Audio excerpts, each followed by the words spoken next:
Kemenangan akan melahirkan kepuasan batin, dan kepuasan batin memberikan kebahagiaan. Sedangkan kekalahan melahirkan penderitaan batin, dan penderitaan batin menjerumuskan seseorang di dalam berbagai bentuk kerugian. Jikalau inilah seruan azan, maka masalahnya ialah apa yang menyebabkan kita meraih kemenangan. Al-Quranul Karim memberikan tuntunan dan ajaran kepada kita bahwa orang-orang yang memperoleh kemenangan itu tidak lain adalah orang-orang yang bertakwa. Hanyalah mereka yang bertakwa kepada Allah Subhanahu wa ta'ala pada akhirnya akan tampil sebagai pemenang. Lalu siapa orang yang bertakwa itu? Dijelaskan dalam awal-awal Al-Baqarah, orang yang bertakwa yang akan meraih kemenangan. Pertama, alladzina yu'minuna bil ghaib, yaitu orang-orang yang beriman kepada yang gaib, percaya bahwa ada alam yang gaib, alam yang abstrak, alam yang tidak bisa dijangkau oleh salah satu daripada panca indera kita. Mereka percaya dan beriman kepada adanya malaikat, beriman kepada adanya iblis dan jin, beriman kepada adanya alam kubur, beriman kepada adanya alam mahsyar, beriman kepada adanya alam akhirat, beriman kepada adanya surga dan neraka. Beriman bukan cuma sekedar beriman dalam ucapan bibir saja, tetapi beriman yang nilai iman itu mampu mewarnai gerak dan gaya hidupnya. Iman yang meresap sampai ke tulang sumsum, kemudian memberikan dampak positif di dalam kehidupan manusia. Alam, kita tahu, adalah sesuatu yang selain Allah, dan Allah bukanlah alam. Apapun namanya selain daripada Allah, itu adalah alam. Alam pada hakikatnya terbagi menjadi dua. Ada alam syahadah, alam nyata, alam konkret, alam yang bisa dijangkau oleh salah satu indera kita. Kemudian ada alam ghaib, alam yang tidak bisa dijangkau oleh panca indera kita, alam metafisika, alam abstrak, alam yang wajib kita imani keberadaannya. Kita percaya bahwa malaikat itu ada, kita percaya kepada jin, bahwa jin itu ada, kita percaya kepada adanya iblis dan setan. Bukan percaya kepada iblis dan setannya, percaya bahwa iblis dan setan itu ada. Itu termasuk salah satu daripada sifat orang yang bertakwa kepada Allah.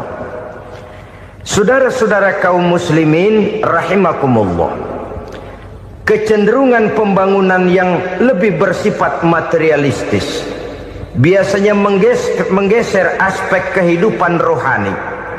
Orang berpikir empiri, dan dalam pola pikir yang demikian, maka alam gaib tidak lagi mendapat perhatian.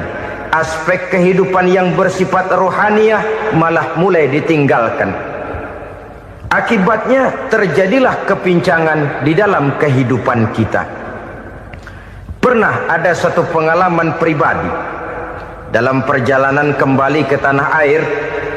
Dalam pesawat di sebelah kanan saya duduklah seorang Jerman, namanya Heiner Simonsen. Iseng saya ajak kenalan, saya ajak ngobrol, saya tanya dia. Saya bilang, Mas Heiner ini, kalau pesawat yang kita tumpangi ini jatuh ke bawah, kira-kira apa yang bakal terjadi, Mas? Dia bilang, kita semua akan mati. Begitu? Iya. Oke. Apa itu mati? Tanya saya. Dia bilang, untuk tahu apa itu mati, kita harus tahu lebih dahulu apa itu hidup. Saya pikir nih bule bisa ngomong juga. Baiklah kata saya. Apa hidup menurut Anda itu? Oh, hidup itu dia bilang, kalau seluruh anggota badan kita bekerja secara normal, paru-paru memompa darah secara normal, jantung berdetak secara normal, sel-sel tubuh bekerja secara fit, dan organisme tubuh hanya mau bekerja secara normal. Dia bilang, kalau kita memberi makan yang cukup, menu yang teratur, dan gizi yang lengkap. Saya bilang, kesimpulannya apa, Ner? Dia jawab, hidup adalah dari tangan ke mulut. Life is from the hand to the mouth, kata dia. Hidup adalah dari tangan ke mulut. Jadi masalah hidup tidak lebih daripada masalah isi perut. Orang pergi pagi, pulang sore, peras keringat, banting tulang, perut yang dibelain. Saya bilang, you are wrong. Sampean salah, Ner. Kamu orang Islam bukan? Bukan. Pantas. Kenapa saya salah? Dia bilang, ya jelas salah. Salahnya di mana? Kamu ini manusia. Kalau hidup cuma dari tangan ke mulut, saya bilang, kambing di kampung saya juga begitu pikirannya, Ner. Itu kambing di kampung saya, asal perutnya kenyang, sudah hidup dia. Perkara besok bagaimana, lusa prospeknya macam mana, bulan depan ada apa, kambing nggak pernah mikir. Di kampung saya kambing juga pikirannya begitu. Kamu Kristen ya? Tadinya. Loh kok tadinya, lalu apa sekarang kamu ini? Dia bilang, sekarang saya netral. Saya tidak beragama, tapi saya percaya kepada Tuhan sebagai pencipta alam. Saya ingat benar dia bilang, I haven't any religious, but I believe to God as the creator of the world. Kenapa bisa netral begitu, Ner? Habis saya bingung katanya. Islam bilang Islam baik, Kristen bilang Kristen baik, Hindu Buddha bilang Hindu Buddha baik, semua agama baik. Saya netral sekalian, nggak beragama. Yang penting saya percaya kepada Tuhan. Saya bilang, Ner, kamu ini kayak orang mau beli celana, lalu bingung. Yang satu bilang Levi's bagus, yang satu bilang Blue Jean hebat, yang satu bilang Wool England hebat. Celana ini hebat, celana itu bagus, celana ini hebat. Semua celana bagus, kamu bingung. Akhirnya netral, tidak pakai celana. Itu juga salah. Saya pikir-pikir, kemudian saya melihat bahwa dua pola berpikir Henner ini nampaknya sudah mulai menggejala di lingkungan masyarakat bangsa kita. Disadari atau tidak, secara jujur kita harus berkata, dua pola pemikiran Henner ini mulai berkembang di tengah masyarakat bangsa kita. Pertama, pola pikir materialisme. Hidup adalah dari tangan ke mulut. Masalah hidup tidak lebih masalah isi perut. Itu yang perlu dibela, dan disitulah arti kehidupan. Pergi pagi, pulang sore, peras keringat, banting tulang untuk mempertahankan perut. Kalau sudah kemari cara orang berpikir, maka buat apa percaya kepada yang gaib? Untuk apa sholat? Untuk apa puasa? Untuk apa zakat? Untuk apa menghadiri majelis taklim? Tanpa kepercayaan kepada yang gaib, hidup berjalan menurut alur empiris dan materialis. Kalau sudah ke sana cara orang berpikir, biasanya orang lalu cenderung menghalalkan segala cara. Hanyalah orang yang percaya bahwa akhirat ada. Hanyalah orang yang percaya bahwa alam kubur itu ada. Hanyalah orang yang percaya bahwa malaikat itu ada, hidupnya akan lebih terarah dan terkendali. Karena kepercayaan kepada yang gaib, yang merupakan fase daripada kehidupan setelah hidup yang sekarang ini, mewarnai gerak pribadi seseorang di dalam dia melakukan kegiatan hidupnya. Pola berpikir materialisme, disadari atau tidak, mulai menggejala di lingkungan masyarakat bangsa kita. Hidup tidak lebih dari urusan tangan ke mulut, mulut ke tangan, tangan ke mulut. Asal perut sudah kenyang, hiduplah sudah. Perkara bagaimana prospek hari yang akan datang, bagaimana akhirat, tidak jadi persoalan. Ini yang oleh Nabi diperingatkan, ad-dunya sijnul mu'min wa jannatul kafir. Dunia adalah penjara bagi orang beriman dan surga bagi orang kafir. Dulu di zaman Belanda hadis ini pernah disalah tafsirkan, disalah artikan. digunakan sebagai senjata untuk mengkebiri dan membuat impoten umat Islam. Sudahlah umat Islam gak usah macam-macam, kata Belanda. Dunia ini kan penjara buat orang Islam, surga buat orang kafir. Di penjara jangan bertingkah.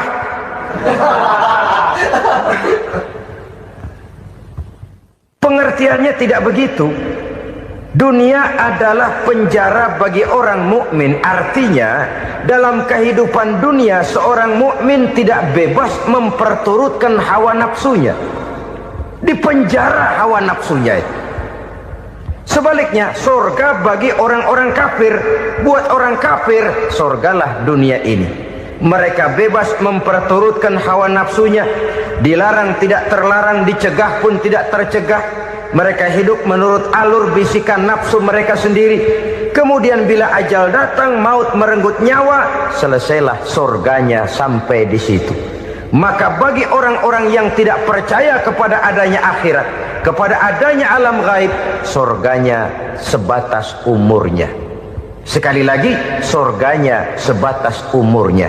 Bila umur selesai, ajal pun datang merenggut nyawa, selesailah sudah surganya sampai di situ. Alangkah pendeknya perjalanan orang-orang yang tidak percaya kepada alam gaib ini.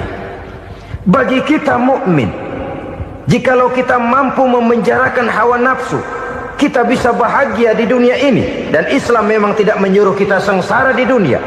Raih dunia, kejar dunia, gapai dunia sebagai alat untuk mencapai kebahagiaan di akhirat nanti. Hidup adalah satu perjalanan panjang yang terbentang sejak kita terlahir dari alam rahim sampai kepada alam akhirat nanti.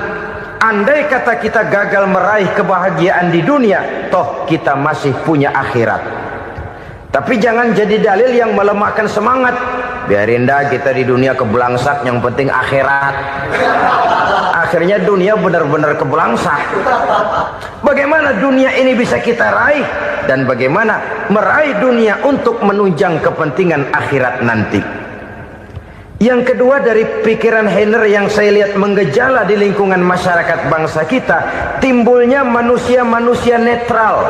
Seolah-olah Tuhan yes, agama no. Sama Tuhan percaya, agama ogah. Tuhan ngangguk, giliran agama godeng. Padahal hampir dalam setiap ayat dalam Quran, kata-kata amanu biasanya bergandeng dengan wa amilus sholihat. Iman dan amal soleh. Ini sebagai isyarat Tuhan dan agama jangan pernah dipisah-pisah. Apabila kita bertuhan, maka kita harus beragama. Apabila kita beragama, maka agama itu harus bersumberkan dari Tuhan yang kita imani itu. Tidak mungkin kita pisah, Tuhan yes, agama no. Sama Tuhan percaya tapi agama bikin sendiri. Sembayangnya cukup bengong 2 jam madep ngulon.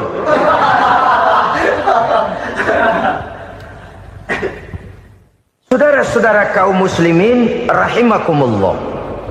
Jadi dengan demikian, agama yang kita akui merupakan unsur mutlak di dalam pembangunan sekarang ini, merupakan bagian dari kehidupan yang menuntun kita bahwa di balik alam nyata ini, di balik alam syahadah ini ada alam gaib.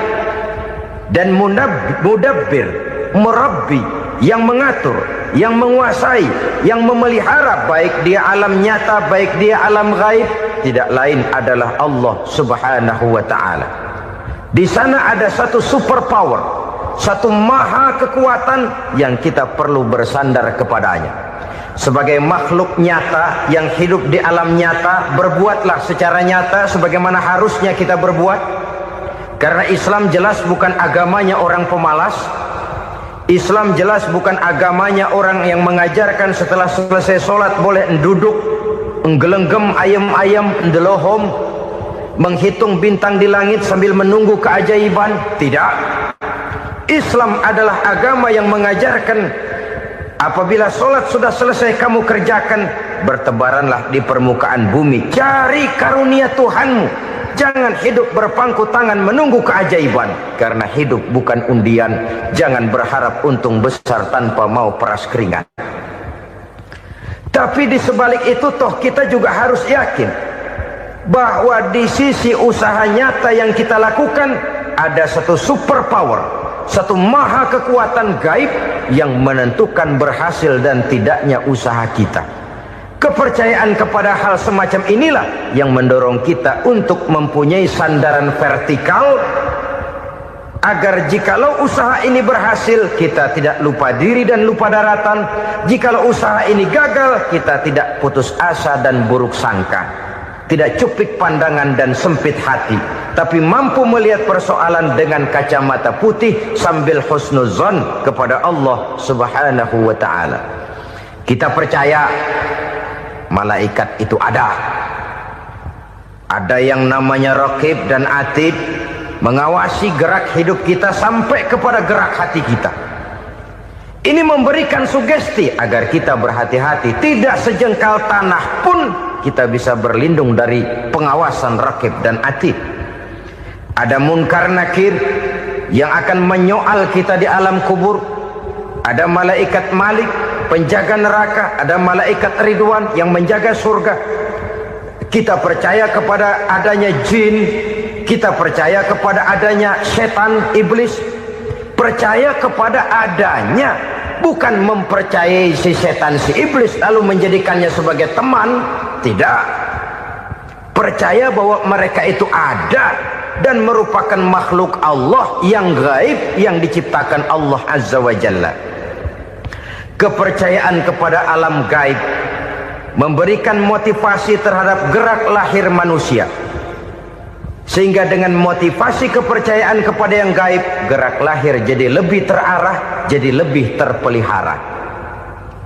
Pernah seseorang bertanya, "Pak, apakah adanya akhirat bisa dibuktikan secara ilmiah?" Saya bilang tidak bisa, tidak bisa. Kenapa? Karena yang berangkat nggak pernah pulang kemari lagi. Kalau dia pulang kemari bisa kita tanya bagaimana enak di sono.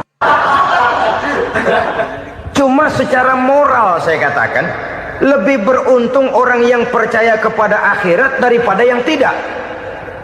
Sekarang saudara percaya akhirat ada, lalu saudara baik-baik di dunia, sholat, puasa, zakat, menolong orang lain, menebarkan kebajikan. Saudara mati, andai kata akhirat tidak ada, toh dalam hidup saudara sudah berbuat baik, paling tidak nama saudara akan dikenang sebagai orang baik. Sebaliknya, saudara percaya, kata saya, bahwa akhirat tidak ada, lalu hidup semau-maunya, tenggelam dalam maksiat dan munkarat, menentang Allah, tidak mau ruku dan sujud, lalu saudara mati, kemudian akhirat ada, ayo mau apa? Bekal tidak punya. Jadi secara moral lebih beruntung orang yang percaya kepada adanya akhirat daripada yang tidak percaya. Dan itu alam gaib yang tidak bisa dibuktikan secara eksakt. Jangankan untuk membuktikan seperti itu, dalam kehidupan sehari-hari saja yang kita rasakan tidak selalu berbentuk toh. Angin, bagaimana sih bentuknya angin? Kita tidak tahu. Merah, buktinya kalau dikerok merah. Yang merah itu kulit, yang kulit kita bukan anginnya. Sakit, rasa sakit itu ada, tapi bagaimana bentuk sakit kita nggak pernah tahu. Kalau kita makan cabai pedas, bagaimana bentuk pedas itu tidak ada, tapi rasa ada. Bentuk pedas hijau, cabenya bukan pedasnya. Tidak semua yang kita rasakan bisa kita gambarkan dalam bentuk yang konkret.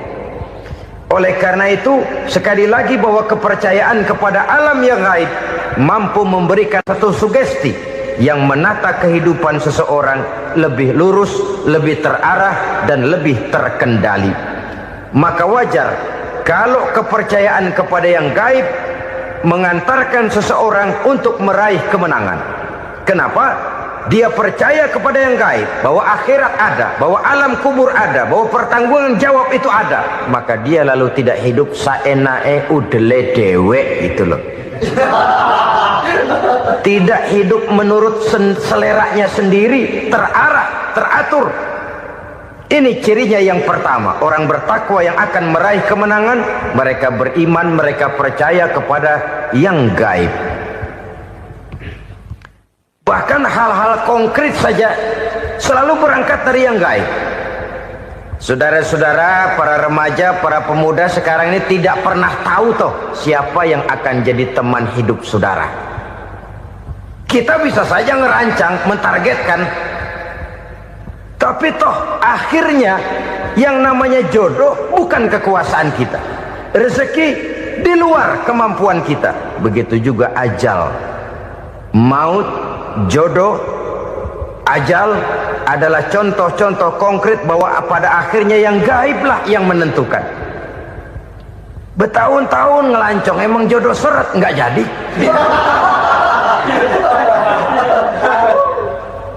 Begitu kenal baru setengah malam nginep ditangkap hansip kan. Hal-hal semacam itu kadang-kadang kita berpikir suuzon, gile, perempuannya cakep banget, lakinya rebek amat. Memang begitulah jodohnya. Memang begitulah jodohnya. Saudara hadirin ma'asyiral muslimin yang saya hormati, jadi hal-hal yang konkret saja kita yakini sepenuhnya ditentukan oleh satu superpower yang gaib itu tadi. Dari sanalah segala ketentuan itu berangkat dan kesanalah segalanya akan kembali. Maka kepercayaan kepada yang gaib meluruskan gerak hidup seseorang dan itu akan mengantarkan dia kepada meraih kemenangan. Satu. Yang kedua, wa yuqimuna shalah.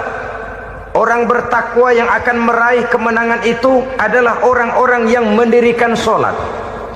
Kenapa sholat mengantarkan orang untuk meraih kemenangan? Yang jelas, inna sholata tanha anil fahsya'i wal munkar. Sholat mampu mencegah manusia dari perbuatan keji dan munkar. Banyak filsafat hidup yang terkandung di dalam sholat ini. Sejak kita wudhu sampai kita menghadap ke arah kiblat, sampai kita melakukan gerak-gerak sholat, bacaan-bacaan yang ada di dalam sholat, lalu sampai kepada mengucapkan salam. Banyak filsafat hidup yang terkandung di dalam sholat. Umpamanya saja, setelah takbiratul ihram mulai kita dengan sholat dalam posisi berdiri, diajarkan dalam kitab-kitab fikih agar kita melihat ke arah tempat sujud. Ini kan filsafat kehidupan. Kalau kamu sholat dalam posisi berdiri, lihat tempat sujud. Jangan sholat mata jelalatan, sebab nanti bisa mengurangi kekhusyuan. Jadi wajar kalau yang dikatakan bahwa yang paling afdol adalah shaf yang di depan. Kenapa? Secara harfiah pengertiannya akan lebih mengundang kekhusyuan. Kenapa? Kalau kita di shaf paling depan di masjid umpamanya paling banter kita lihat tembok. Tapi kalau kita shaf di tengah atau di belakang, orang-orang di depan kita pun akan kelihatan. Yang bajunya loreng, yang bajunya genggang, yang bajunya macam-macam. Kita lihat, kadang-kadang kita pikirin, ada yang bajunya bolong. Kita sholat tapi dalam hati, nih orang bajunya robek yang nggak tahu apa. Ada saja hal-hal yang mengusik kekhusyuan kita. Oleh sebab itu diajarkan dalam posisi berdiri, lihat, arahkan pandangan matamu kepada tempat sujud. Ini kan filsafat kehidupan. Maksudnya apa? Kalau lagi diri lihat dong tempat sujud. Kalau udah di atas ingat dong sama yang bawah. Kalau sudah tinggi ingat dong dari mana kamu berangkat. Kalau sudah berkuasa bantu dong yang lemah. Kalau sudah kaya santuni dong yang miskin. Kalau sudah alim bimbing dong yang awam. Ini filsafat kehidupan. Dalam posisi berdiri kau lihat tempat sujud. Ini akan melahirkan kepekaan sosial di mana seseorang mau tahu kepada orang lainnya. Bagaimanapun kaya kita, tinggi pangkat dan jabatan kita, jikalau hidup hanya untuk kepentingan perut sendiri saja, rasanya belum membawa manfaat di dalam kehidupan kita. Tapi efek yang tertinggi sesungguhnya, sholat mencegah manusia dari perbuatan keji dan munkar. Perbuatan keji dan munkar, walaupun kelihatannya mendatangkan uang, membawa keuntungan, tapi itu keuntungan semu, keuntungan sementara. Dengan menipu orang lain kita bisa dapat untung, tapi tidak membawa berkah, dan itu adalah kerugian besar dalam kehidupan kita. Maka untuk meraih kemenangan harus dimulai dengan membentuk kepribadian yang tegar, memiliki sandaran vertikal yang langsung kepada Allah Subhanahu wa ta'ala, dan itu hanya bisa kita tempuh melalui jalur ibadah formal yang sudah ditentukan Allah, yakni sholat yang 5 waktu. Untuk memperkuat itu ada sholat sunnah, rawatib, nawafil sebagai terminal kontrol cadangan untuk memelihara stabilitas temperatur batin di dalam kita berhubungan dengan zat yang maha gaib, yaitu Allah Subhanahu wa ta'ala. Orang sering bertanya, Pak, itu tetangga saya nggak sholat, duitnya nggak habis-habis, Pak. Nggak sholat tapi mobilnya tambah terus, nggak sholat tapi usahanya makin maju. Tapi di sisi lain ada orang yang rajin sholat, rezekinya butak bener, anaknya mana kurus, mana korengan. Saudara hadirin ma'asyiral muslimin rahimakumullah, harus saya katakan bahwa sholat memang bukan untuk cari duit. Sholat adalah sandaran vertikal kita kepada Allah. Sedangkan soal rezeki itu berkaitan dengan sifat Allah maha pengasih dan maha penyayang. Allah maha pengasih, siapapun dikasih kalau mau usaha. Allah maha penyayang, tidak semua orang disayang oleh Allah Azza wa Jalla. Dan belum tentu banyak harta itu merupakan nikmat, mungkin juga istidraj. Artinya istidraj itu dikasih tapi diambulin, kalau bahasa Betawinya itu. Dikasih tapi diambulin, itu bukan merupakan nikmat sesungguhnya, lebih merupakan azab dari Allah Subhanahu wa ta'ala. Mempunyai sistem sholat, dan kita umat Islam telah dituntun oleh Allah Subhanahu wa ta'ala yang wajibnya 5 kali dalam sehari semalam mendirikan sholat, dan itu tentu berada dalam jangkauan kemampuan manusia. Pada awalnya barangkali kita memang merasa sholat itu satu kewajiban, tapi semakin kita hayati makna, manfaat dan filsafat yang terkandung di dalam ajaran sholat, semakin sampai kita kepada keyakinan bahwa sholat adalah keperluan kita. Sehingga pada waktu tertentu dinilai puncaknya, kita tidak lagi akan berkata saya wajib sholat, tapi kita akan berkata saya perlu sholat. Kalau kita sudah merasakan itu adalah keperluan kita, nah di sanalah kita baru akan merasakan ruginya kalau hal itu tidak kita laksanakan. Sepanjang kita masih berkata saya wajib sholat, kita akan lebih merasakan dia sebagai beban ketimbang sebagai keperluan. Yang jelas Allah tidak memerlukan ibadah yang kita laksanakan ini. Dengan kata lain,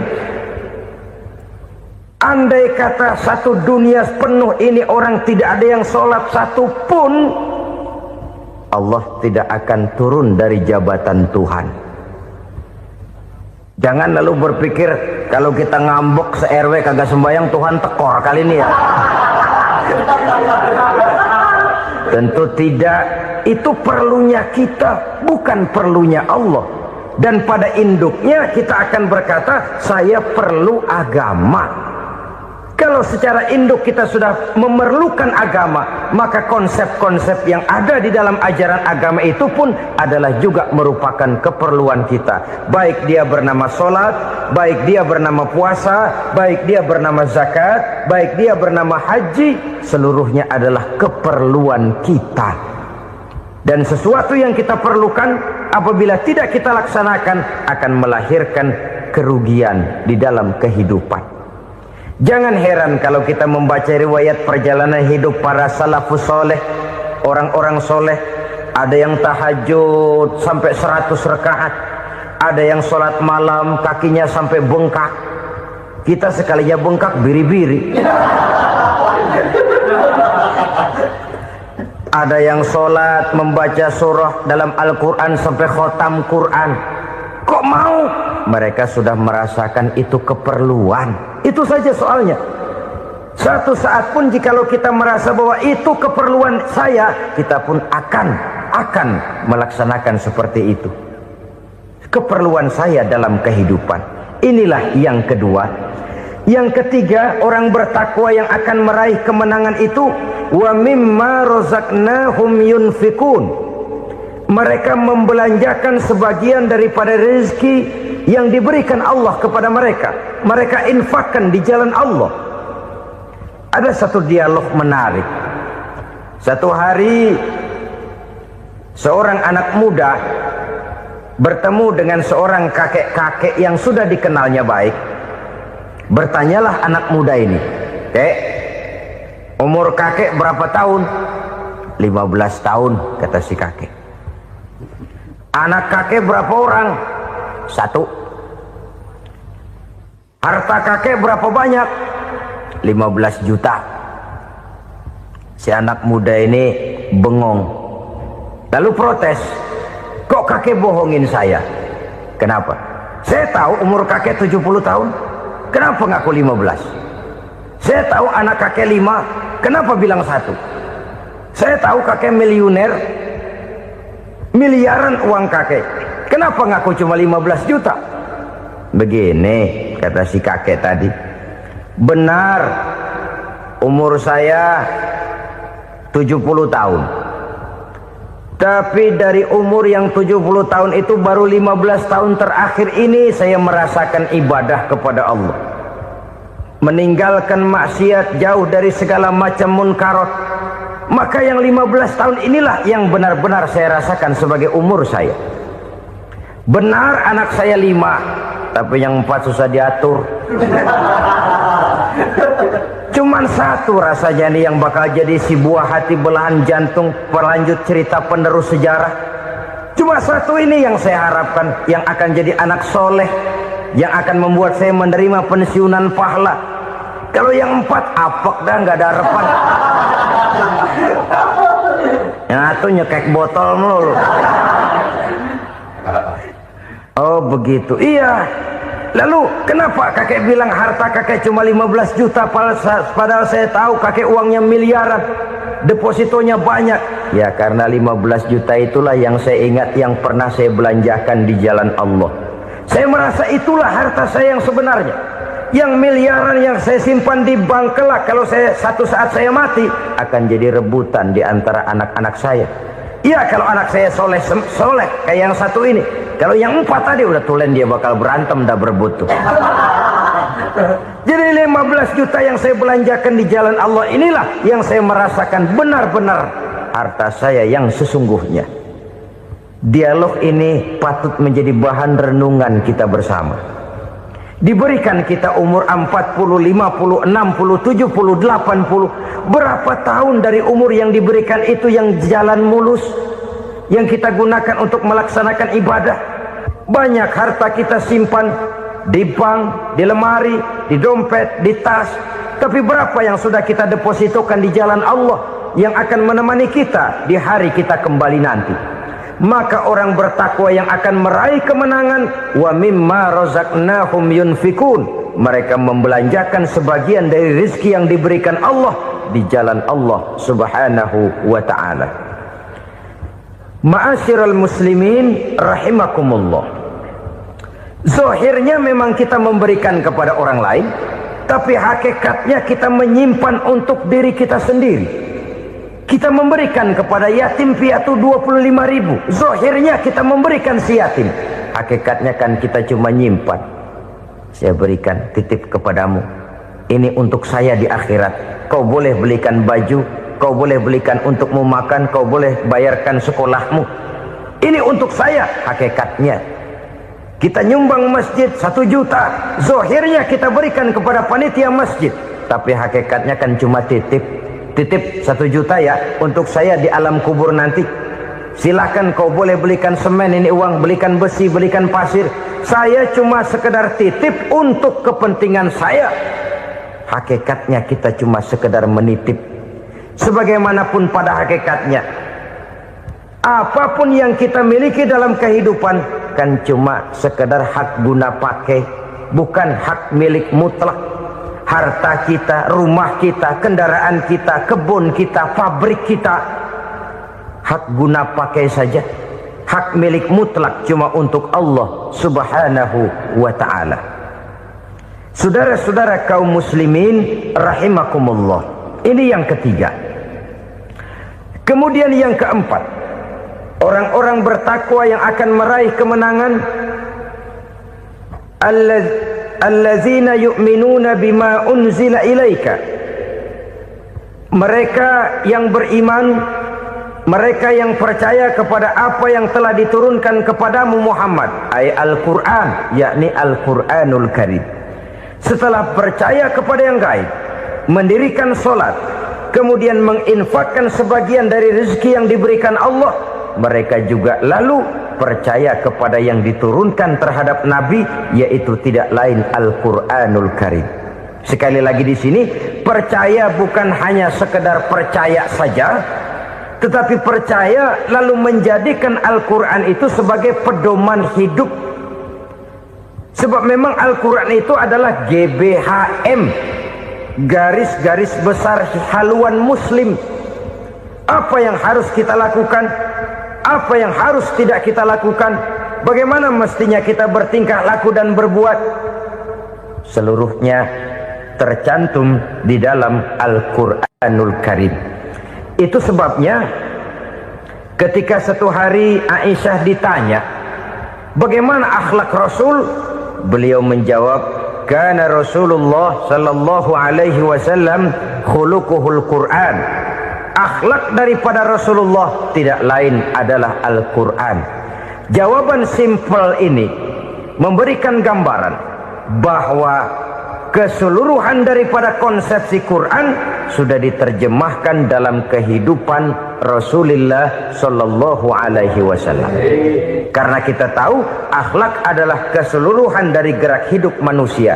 Sejak ia berpribadi, berumah tangga, bertetangga, bermasyarakat, sampai kepada berbangsa dan bernegara, Al-Quran tetap memberikan sentuhan nilainya. Oleh karenanya, orang-orang yang bertakwa adalah orang-orang yang menjadikan Al-Quran sebagai pedoman dalam kehidupannya. Dan kita yakini Al-Quran diturunkan kepada Nabi Muhammad bukan merupakan produk Nabi Muhammad. Isi dan redaksinya langsung dari Allah Subhanahu wa ta'ala. Kemudian cirinya yang kelima, orang bertakwa yang akan meraih kemenangan itu, wa ma unzila min qablika. Tidak hanya sekedar percaya kepada yang diturunkan terhadap Nabi Muhammad, yaitu Al-Quran, mereka juga percaya kepada apa yang pernah diturunkan kepada para nabi, kepada para rasul sebelum Nabi Muhammad. Percaya kepada adanya suhuf, percaya kepada adanya Taurat, percaya kepada adanya Injil, percaya bahwa Allah dahulunya sudah menurunkan Taurat kepada Musa, percaya bahwa Allah sudah menurunkan Injil kepada Isa, percaya Injil ada, Taurat ada, diturunkan Allah untuk Isa dan Musa, tetapi tidak wajib mengamalkannya karena kita sudah diberikan Al-Quranul Karim. Ini yang perlu saya garis bawahi. Kita percaya Allah telah menurunkan Injil dahulu kepada Isa. Kita percaya bahwa Allah telah menurunkan Taurat dahulunya kepada Nabi Musa. Kadang-kadang ini dijadikan dalih, dikacaukan pengertiannya. Quran saja mengajarkan bahwa orang yang bertakwa harus percaya kepada Injil, maka pakailah Injil. Apalagi kalau ayat sebelumnya ditilap, dihapus, dihilangkan, Injilnya yang ditekankan, maka akan terjadilah penekanan yang salah arah. Karena salah arah akhirnya bisa merusak dan menghancurkan akidah. Ketika Rasul suatu saat pernah ditanya orang, "Ya Rasul, bagaimana sikap kita sebagai muslim terhadap Injil yang ada sekarang?" Beliau menjawab, "La tukadzibuhu jami'an wa la tusaddiquhu jami'an." Jangan didustakan seluruhnya, jangan juga dibenarkan semuanya. Artinya, ini sudah merupakan gambaran dari Rasul bahwa dalam Injil yang ada sekarang masih ada ajaran-ajaran tauhid yang dibawa oleh Nabi Isa dan diajarkan kepada umatnya.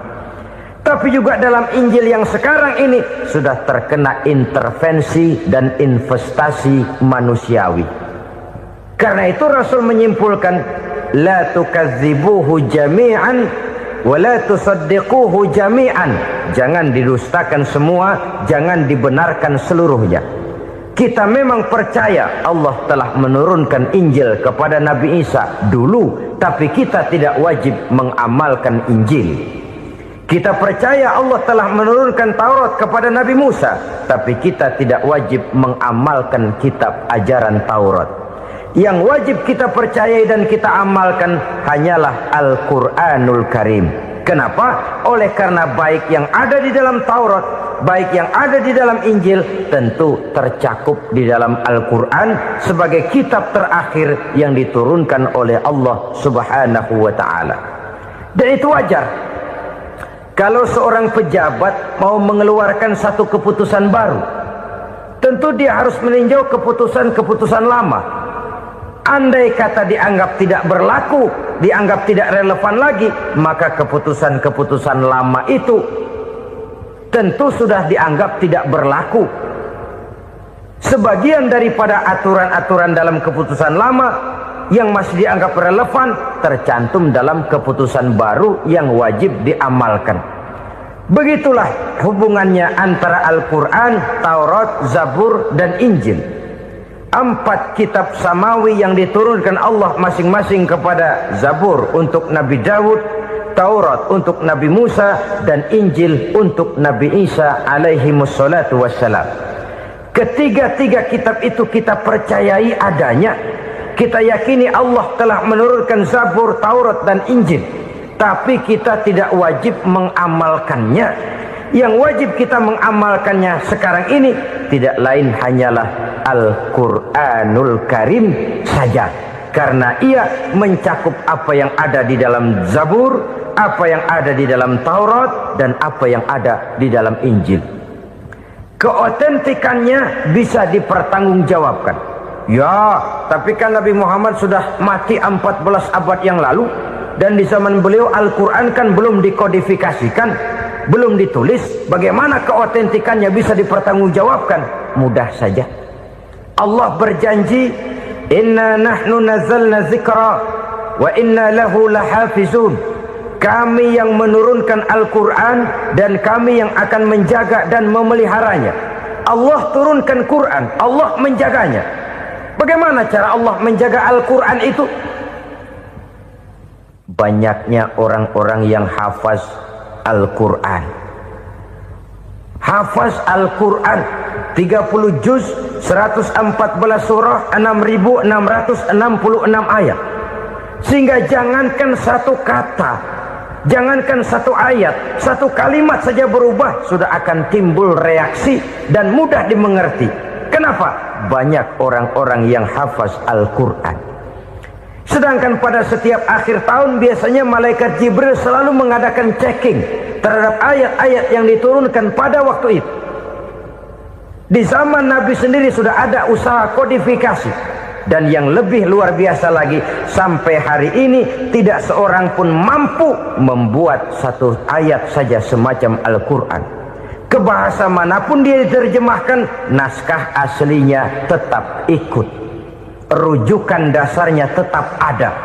Berdasarkan itu, maka tidak mungkin terjadi penyelewengan terhadap atau pemalsuan terhadap ayat-ayat Al-Quranul Karim. Kesuciannya, keotentikannya, kemurniannya bisa dipertanggungjawabkan. Ma'asyiral muslimin rahimakumullah. Oleh karenanya, konsepsi dasar daripada ajaran Islam ini memang tidak lain adalah Al-Quran dan Sunnah. Isi daripada agama Islam yang merupakan iman, Islam, dan ihsan, konsepsi dasarnya tidak lain adalah Al-Quran dan Sunnah Rasulullah Sallallahu Alaihi Wasallam. Maka yang kita perlukan sekarang ini adalah terjemahan Al-Quran di dalam kehidupan kita. Dengan demikian, maka gaya kehidupan yang lebih Qurani itulah yang kita dambakan. Kita perlu memang terjemahan Quran dalam bahasa Inggris, dalam bahasa Belanda, dalam bahasa Jepang, tapi yang lebih kita perlukan adalah terjemahan Quran di dalam kehidupan kita. Konsekuen, tidak memanipulasi, ringan sama kita jinjing, berat sama kita pikul. Jangan kalau lempengan ayat Quran tuh kira-kira enak diamalin, keras teriakan kita. Giliran kira-kira ayat Quran itu mukul kepala kita sendiri, diam kita.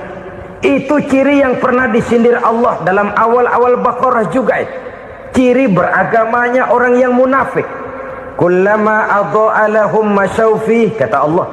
Wa iza azlama alaihim qamu. Apabila terang mereka jalan, apabila gelap mereka berhenti. Artinya, kalau kira-kira di Islam nguntungin, rame-rame pada teriak Islam. Tapi ketika diminta untuk berjuang, ketika dituntut untuk berkorban, rame-rame mengundurkan diri. Nasib agama tidak ubahnya seperti daun pisang yang dikait orang di tepi jalan lantaran tak berpayung di ketika hari hujan. Manakala hujan usailah sudah, daun itu pun dicampakkan di tepi jalan, diinjak pula orang nan lalu. Artinya orang menjadikan agama cuma sebagai lipstick, decoration only, tidak konsekuen. Hanya pada saat-saat kelihatannya Islam membawa keuntungan, rame-rame orang teriak-teriak tentang Islam. Tapi jikalau diminta berjuang, jikalau dituntut untuk berkorban, biasanya rame-rame juga mengundurkan diri. Jangan heran kalau mayoritas hitungan kita, tapi minoritas peranan kita. Kuantitas kita dalam jumlah, tapi dalam kualitas kita lebih sering jadi penonton daripada jadi pemain. Padahal itu sangat tidak boleh terjadi. Umat Islam di Indonesia harus bangkit. Umat Islam di Indonesia harus sadar akan keberadaannya. Tidak boleh hanya jadi penonton berpangku tangan. Karena memang agama kita juga mengajarkan untuk konsekuen di dalam menjabarkan ajaran-ajaran daripada agama kita. Kita sering menjadi jatuh menjadi umat yang lemah oleh karena kita ini tidak pandai menggalang kebersamaan yang diakibatkan tidak konsekuennya kita. Diistilahkan bahwa umat Islam di dalam menggalang kebersamaannya itu harus seperti orang main sepak bola. Saudara-saudara kan tahu orang main sepak bola itu. Orang main sepak bola, kalau pertandingan belum dimulai sih silakan saja kumpul di luar lapangan, atur strategi yang baik. Tapi kalau pertandingan sudah dimulai, turun ke lapangan hijau, jangan kumpul terus. Ada sepak bola gotong royong, mundur-mundur rame-rame, depan ke depan kumpul melulu mainnya. Kalah. Orang main sepak bola itu ya harus ada penyerang tengah, harus ada penjaga gawang, harus ada strikernya, harus ada kiri luarnya, kanan dalamnya yang jadi backnya. Posisi boleh bermacam-macam, tapi yang penting saling ngoper untuk menggolkan gawang lawan. Begitulah umat Islam ini. Boleh ada yang jadi pejabat, boleh ada yang jadi pengusaha, boleh ada yang jadi petani, silakan ada yang jadi seniman, ada yang jadi penyair, ada yang jadi artis sekalipun. Tapi kalau sudah berhasil menguasai bola, jangan lupa operannya. Operan itu yang langka. Kita ini muslim kadang-kadang kalau sudah memegang menguasai bola, kalau belum mau mampus, belum mau ngoper. Nanti kalau sudah nggak punya bola, baru mau ngoper. Kalau sudah dengar-dengar mau dekat pensiun, baru mau jihad, baru mau berjuang, baru mau ngurus pesantren. Tanda tangan sudah tidak laku, memo sudah tidak dihargai, baru mau berjuang. Kemarin kemana mas? Kita tidak pandai memanfaatkan posisi. Dengan kata lain, kalau kembali kepada persoalan kita, konsekuensi kita terhadap agama yang kita anut ini belum ideal. Kita masih lebih sering berislam ini pada saat-saat yang menurut perhitungan kita membawa keuntungan. Tapi kalau diminta berjuang, dituntut berkorban, yang itu pun hakikatnya adalah untuk kepentingan kita juga. Allah tidak pernah menuntut kita untuk jihad bagi kepentingan Allah, itu tidak. Berjuang menegakkan agama Allah, apakah untuk kepentingan Allah? Tidak, untuk kepentingan kita. Sebab nilai-nilai jihad itu pada akhirnya akan membawa kita kepada satu kebahagiaan. Setidaknya kalau tidak di dunia, tentu di akhirat sebagai syahid.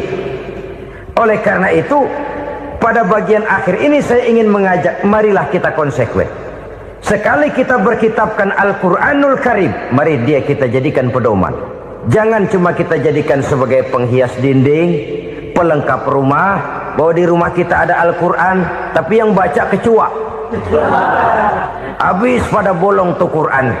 Yang penting kan punya Quran. Ditaruh di pintu rumah. Biar apa? Biar kuntilanak kagak masuk katanya. Ya apa itu nasib Quran? Cuma kerjanya jaga pintu, ngusir kuntilanak, ngusir memedi. Bagaimana kita hidup menurut tuntunan Al-Quran? Kadang-kadang tidak pernah menjadi masalah bagi kita. Maka bagaimanakah Al-Quran akan mungkin membawa keberkahan dalam hidup kalau ajarannya kita injak-injak dalam keseharian kita?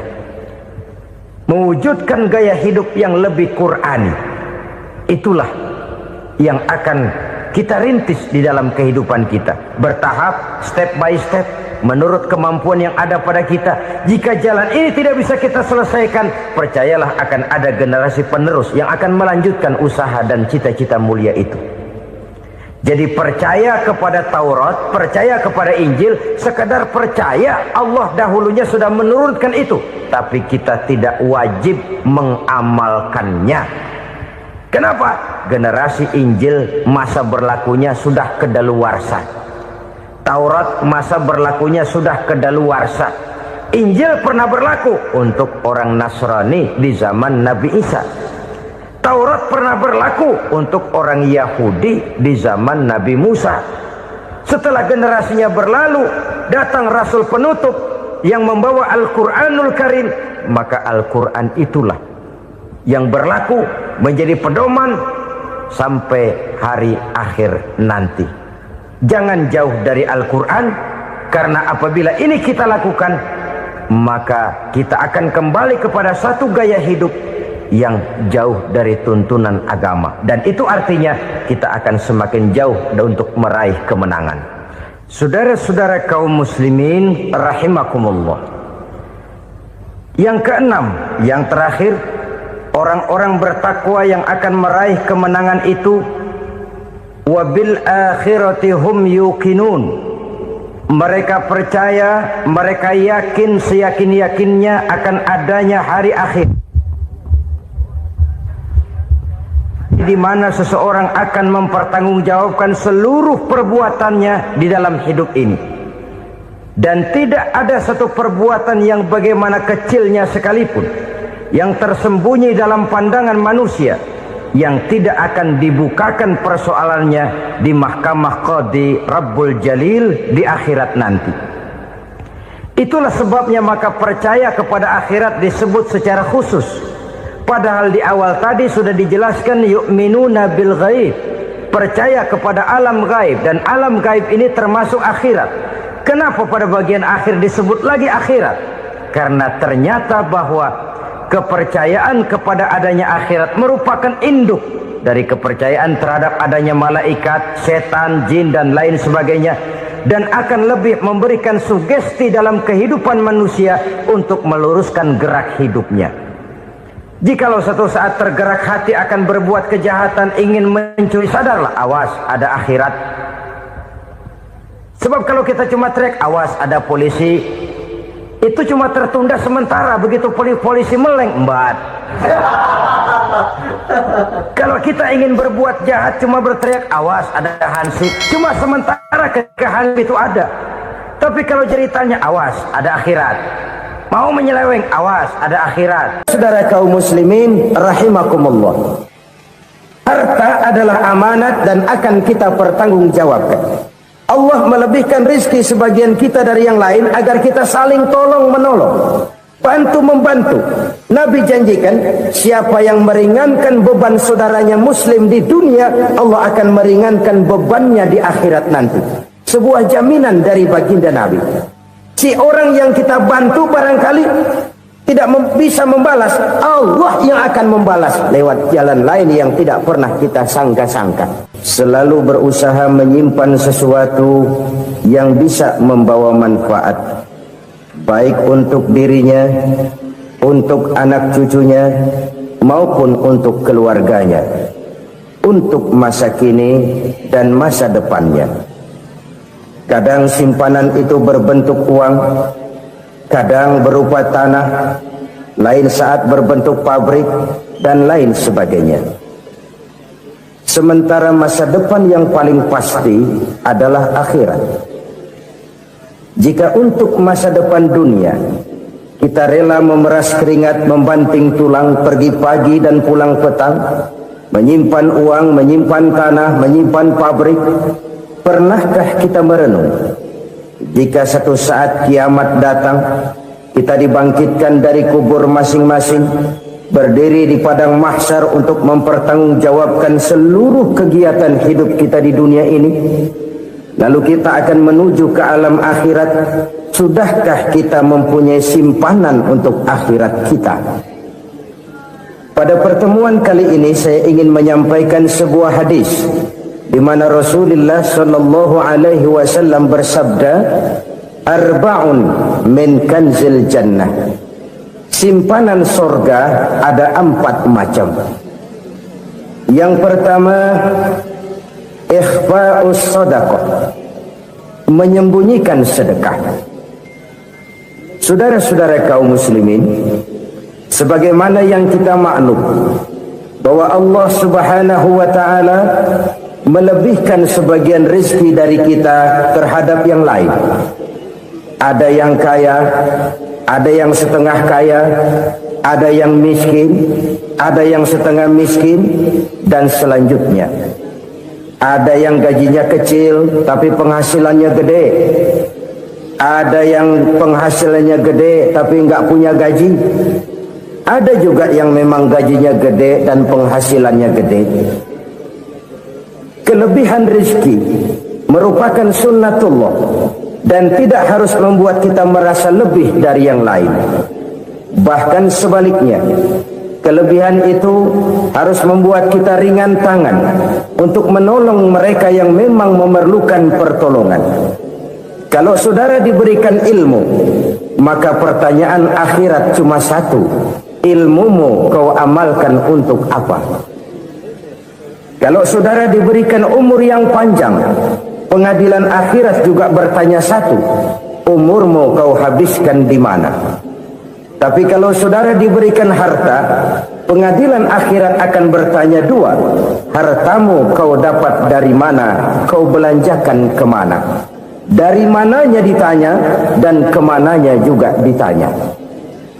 Oleh karena kita akan dimintakan pertanggungan jawab, maka amanah yang bernama harta ini harus kita gunakan dengan sebaik-baiknya. Ada penggunaan yang merupakan kewajiban, itu zakat namanya.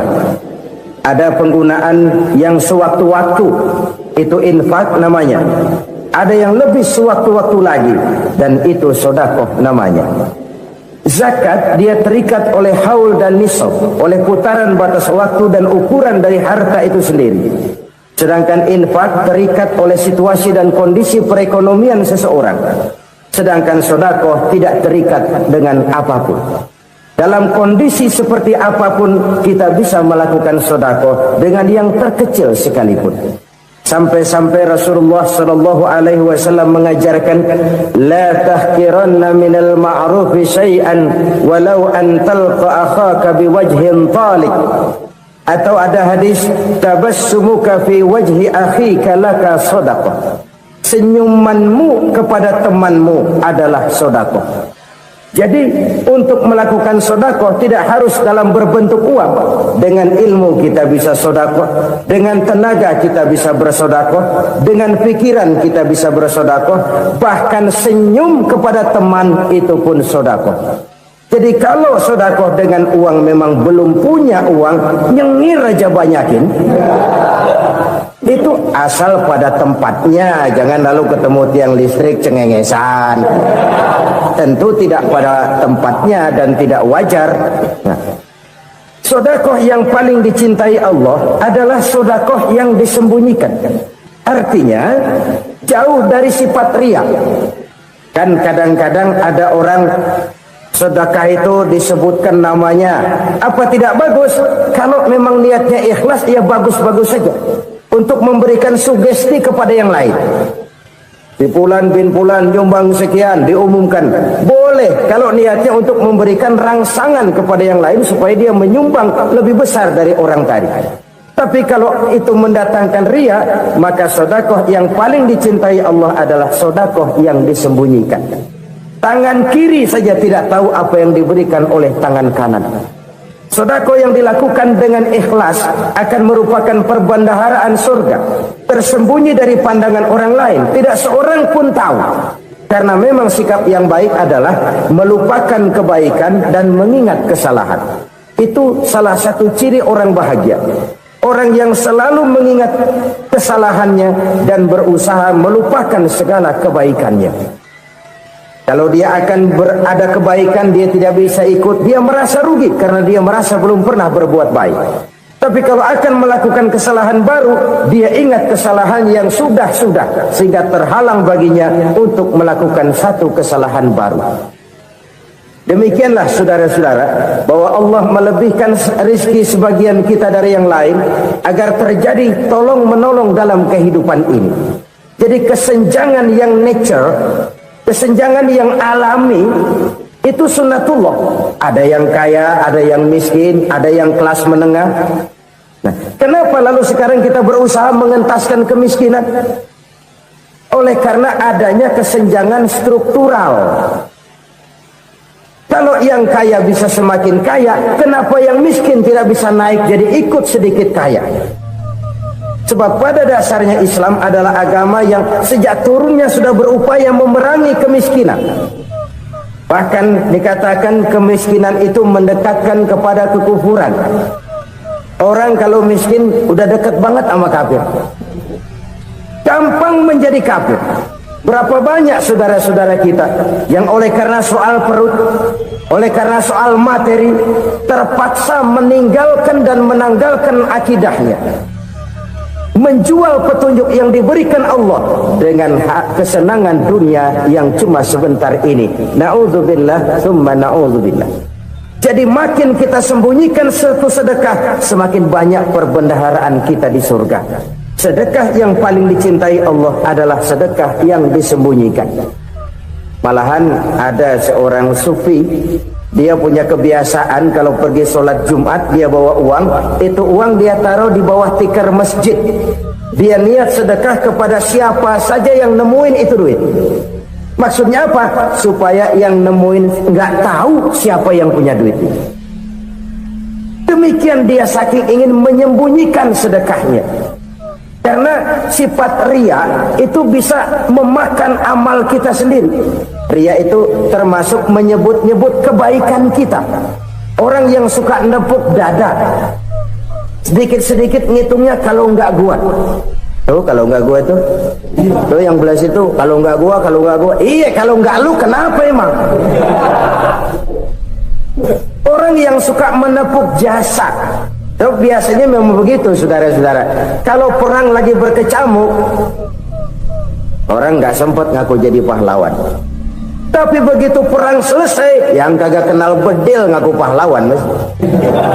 Itu sesuatu yang biasa. Oleh karenanya, orang-orang yang ikhlas dalam bersedekah, disembunyikannya sedekah itu, Allah cinta betul.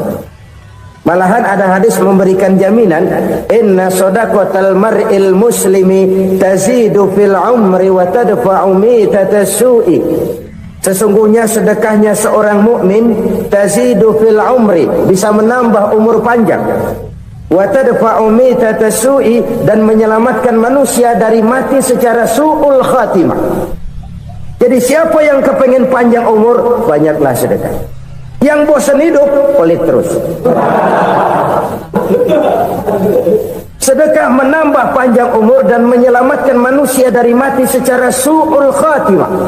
Pak, katanya umur itu nggak bisa ditambah, nggak bisa dikurangin. Kapan? Kalau ajal sudah datang.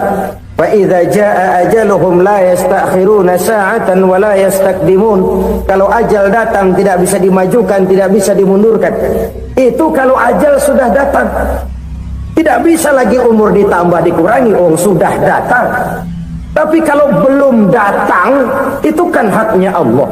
Mau ditambah, mau dikurangi, hak prerogatif Allah. Sebagai pencipta manusia, Allah Maha Kuasa dan Maha Mampu. Sedekah ini menambah panjang umur dan menyelamatkan manusia dari mati secara su'ul khatimah. Itu orang mati kan sama ya, kondisinya mati, nggak nafas. Tapi hakikat mati kan lain-lain. Ada yang mati itu husnul khatimah, baik akhirnya. Misalnya lagi ngaji mati, lagi sholat mati, lagi sedekah mati. Ini yang dinamakan dengan husnul khatimah, baik di akhirnya. Sebaliknya ada yang su'ul khatimah, jelek di akhirnya. Ini yang jadi catatan akhir. Lagi nyekek botol, mampus. Lagi banting kartu, modar. Su'ul khatimah, jelek pada akhirnya. Sedekah menyelamatkan manusia dari mati secara su'ul khatimah. Dan kita semua kepengen mendapat husnul khatimah, jauh dari su'ul khatimah. Oleh sebab itu yang bisa menyelamatkan kita dari penyakit itu antara lain adalah sedekah yang disembunyikan, yang dikerjakan dengan ikhlas karena Allah, tidak karena kepengen dipuji orang, tidak karena ingin dikatakan orang pemurah. Sebab orang dermawan itu orang yang memberi tanpa harus diminta. Kalau masih harus diminta, ya belum dermawan namanya, masih harus diminta. Kalau nggak diminta ya tulus, lolos, polos. Saudara-saudara kaum muslimin rahimakumullah, harta adalah amanat dan akan kita pertanggungjawabkan. Allah melebihkan rizki sebagian kita dari yang lain agar kita saling tolong menolong, bantu membantu. Nabi janjikan siapa yang meringankan beban saudaranya muslim di dunia, Allah akan meringankan bebannya di akhirat nanti. Sebuah jaminan dari baginda Nabi. Si orang yang kita bantu barangkali tidak bisa membalas, Allah yang akan membalas lewat jalan lain yang tidak pernah kita sangka-sangka. Ada orang tanya, Pak, ini ada orang nyumbang masjid sambil marah-marah, bagaimana? Saya bilang sumbangannya aja ambil, marahnya jangan. Marahnya jangan diambil, itu urusan dia. Saudara-saudara kaum muslimin rahimakumullah, umat Islam ini kan umat yang punya potensi besar. Kadang kita merenung, kenapa kadang-kadang pembangunan masjid kok lambat sekali? Kalau hotel hari ini peletakan pertama, bulan depan peresmian. Supermarket hari ini peletakan batu pertama, minggu depan peresmian. Tapi kalau sudah yang namanya masjid, kadang-kadang peletakan batu pertama sekaligus jadi batu terakhir. 3 tahun, 4 tahun, campur nebar jalak di jalanan, duit dijaring kayak ikan sepat. Apa tidak ada orang Islam yang kaya? Banyak. Apa tidak ada pengusaha muslim yang jadi konglomerat? Ada. Lalu yang belum banyak itu yang komit terhadap nilai-nilai agamanya. Akhirnya kita jatuh jadi umat yang lemah.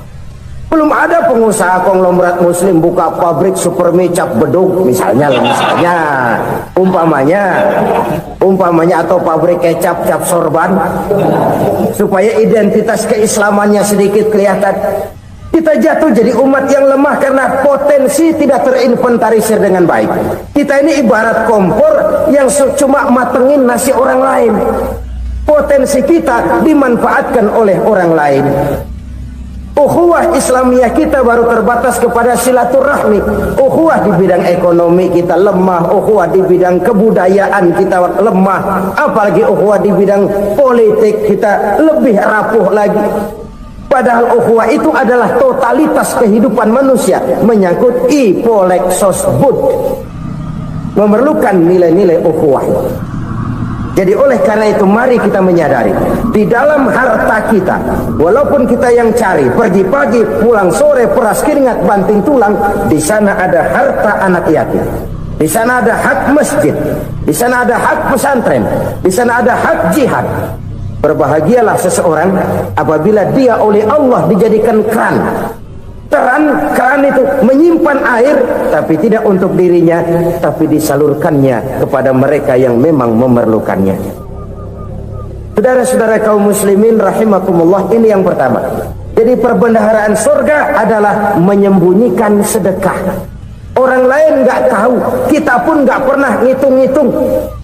Kita anggap lewat begitu saja, padahal itu deposit akhirat. Satu. Yang kedua, perbendaharaan surga itu apa? Wa kitmanul musibah, menyembunyikan kesulitan.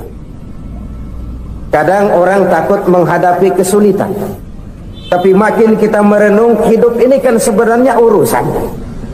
Takut sama urusan, ya jangan hidup. Tandanya orang hidup itu kalau punya urusan. Urusan melupakan problem, problem sering menimbulkan kesulitan. Kesulitan bukan untuk ditakuti, tapi untuk diatasi dan dicarikan jalan keluarnya. Siapa sih orangnya yang nggak pernah sulit-sulit? Makin tinggi status sosialnya, makin gede urusannya. Makin tinggi kualitas imannya, makin berat tingkat kesulitannya. Cuma memang yang namanya enak itu seperti pelangi. Biang lala itu nggak pernah di atas kepala kita, di atas kepala orang melulu. Lu sih enak lo, kata kita. Dia juga bilang yang enak kan lo. Pelangi itu nggak pernah di atas kepala kita. Kata tukang beca, aduh enak ya naik Mercy. Kata tukang beca, apa yang di dalam mobil Mercy? Aduh enak bener tukang beca, di jok ngeringkuk ngorok pules bener. Saya kamar pakai AC sejuk, tempat tidur sutra empuk, alga spring bed, kulak kulik nggak bisa pulas kalau belum minum Valium, belum tidur. Enak bener tukang beca, di jok ngorok nggak tahu wetan kulon. Si tukang beca bilang yang di Mercy enak, yang di Mercy bilang tukang beca enak. Inilah enak, nggak pernah di atas kepala kita, di atas kepala orang lain melulu enak itu. Nah, saudara-saudara, yang merupakan perbendaharaan surga itu orang yang bisa menyembunyikan kesulitan, baik pribadi ataupun rumah tangga. Ini terutama rumah tangga yang jadi soalnya. Kadang-kadang kita ini kalau senang, sebaliknya kalau senang kita diam, kalem aja, cuek. Banyak banget duit kita bawaan, diam aja udah, malah ketemu orang takut. Tapi begitu susah sekampung tahu. Padahal Nabi mengajarkan perbendaharaan surga itu menyembunyikan musibah, menyembunyikan kesulitan. Kalau enak, cerita sama orang-orang. Kalau nggak enak, rasain sendiri, tekan sendiri, atasin sendiri. Kita kan sebaliknya, tenang kita diam, asal lagi susah, paling tidak kita nyari teman buat cerita kesusahan. Siapa orangnya yang nggak pernah susah? Cuma soalnya bagaimana kita mengatasi kesusahan itu sendiri. Begitu juga misalnya kalau orang sudah berumah tangga, itu orang tuanya harus menjadi tempat dia cerita yang enak-enak saja. Yang nggak enak rasain berdua, selesaikan berdua, atasin berdua. Jangan dibalik. Asal senang diam, giliran susah saja. Maknya laporan. Terbalik. Bisa menjaga security informasi. Maka nama bayam keluar diam, malah seluitan. Enak amat lu makan daging ayam. Security informasi. Saudara-saudara kaum muslimin rahimakumullah, ujian yang terberat itu yang pernah diberikan kepada para nabi para rasul, para aulia, para ulama, makin tinggi keimanan, makin berat bentuk kesulitan. Ayo saya kemukakan satu contoh saja. Ada seorang nabi yang kaya, nabi kaya, namanya Nabi Ayub.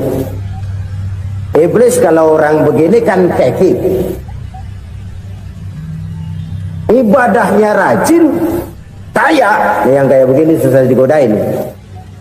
Kalau ibadahnya rajin, miskin, enggali bisa disogok. Sini imannya mantap, ibadahnya rajin, kaya, nabi lagi. Oh, tapi namanya iblis, nggak kurang akal. Laporan, Tuhan, kenapa iblis? Ya ini bahasa saya, bahasa Qurannya sih nggak gitu. Itu hambamu yang namanya Ayub, dia rajin ibadah cuma karena dikasih kaya aja. Coba kasih miskin dia, berhenti dia sembahyang. Ah, kamu bisa aja. Saya tahu Ayub itu hambaku yang ikhlas. Saya buktiin Tuhan, silahkan. Dibuktiinlah. Iblis turun ke alam ini. Yang mula-mula dia lakukan, dia rusak sawah ladang Nabi Ayub, dia binasakan binatang ternak Nabi Ayub, sehingga dalam waktu singkat jatuhlah Nabi Ayub dari orang paling kaya jadi orang paling miskin. Beliau masih ibadah di mihrab dalam masjid, datang iblis. Saudara Ayub, ya, lagi ngapain? Ibadah. Nyembah Allah, nyembah Allah. Oh, percuma. Kenapa? Tuhan yang ente sembah nih, dia udah bikin miskin ente. Sawah ladang ente hancur lebur, binatang ternak binasa. Sekarang ente jadi orang paling miskin. Ngapain nyembah Tuhan kayak begitu? Tekor. Udah berhenti dah ibadah, berhenti ibadah. Ini iblis sama Tuhan lapornya lain, yang dikerjakan kepada Nabi Ayub juga lain. Benar begitu iblis, kata Nabi Ayub. Iya, sawah ladang saya habis, buras. Binatang ternak saya binasa, binasa. Saya miskin, bangpak. Apa jawab Nabi Ayub? Bukan innalillahi, ini hebat. Alhamdulillahillazi a'tani wa akhza minni. Segala puji bagi Allah yang telah memberikan harta kepada saya dan sekarang mengambilnya lagi. Alhamdulillah. Allah yang ngasih, Allah yang ambil. Itu mah urusan Allah. Iblis cuman ibadah jalan terus, sujud lagi Nabi Ayub. Iblis leher gondok banget. Dasar Nabi nggak mempan dia apa-apain. Miskin malah alhamdulillah. Allah yang ngasih, Allah yang ambil. Jadi kalau kita tidak komit, kita tidak terikat kepada kaya, miskin, senang, susah, apa yang bisa bikin kita susah? Jadikan kekayaan, kemiskinan, jadikan senang, susah sebagai anak buah yang bisa kita atur. Jangan kekayaan ngatur kita, jangan kemiskinan ngatur kita. Kita yang harus mengatur mereka.